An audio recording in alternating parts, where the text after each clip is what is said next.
This is the Mud Hog mortar mixer here. We started this out listening to what the people wanted. It come from our own field employees. But the secret to this is it loads low and dump high. A normal mortar mixer, you're loading up here. Once you use one of these things, you never go back to another mortar mixer. So let me show you watch this mixing action here. We got a ball in here that you can see it going from one side to the other side, back and forth. Cutting it, not just tumbling the mortar. So you're gonna mix a lot faster, a lot better mix.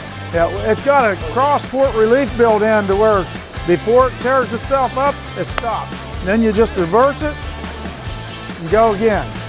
When we were building these things, they called me and they said, how big do you want to build that drum? I said, get the biggest guy up there, give him a sledgehammer, have him beat on it. When he gets to the point he can't put a dent in it, that's the size we want. So they called me back and said, that's 3/8 of an inch steel, man. So that's what we're using, you know? So when you're cleaning it, you can stand here, it turns upside down rather than climbing down into something, right? Another big advantage of this. The typical mortar mixer, the bearings are right over the seals. When the seals leaks, it ruins the shaft, the bearings, everything. You can see the bearings are away from the seals. As soon as you see it leak, you can change it in a half hour on a job site. You don't have to take the drum off or nothing, because it's not on it. You just lift it up in the air, you're done. Your concrete, okay? This will mix concrete. The blades, you can see there's 3/4 inch gap between the drum and the blades.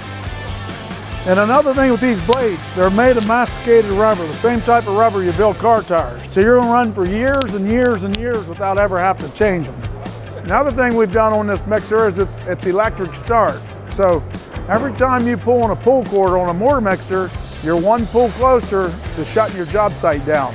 With electric start, the only reason we ever have a pull cord on them is if they would leave the key on, the battery goes dead, you gotta start it to charge the battery back up. Other than that, you're never shut down. And again, that's the secret to the equipment we build, is keeping contractors from being shut down on the job sites.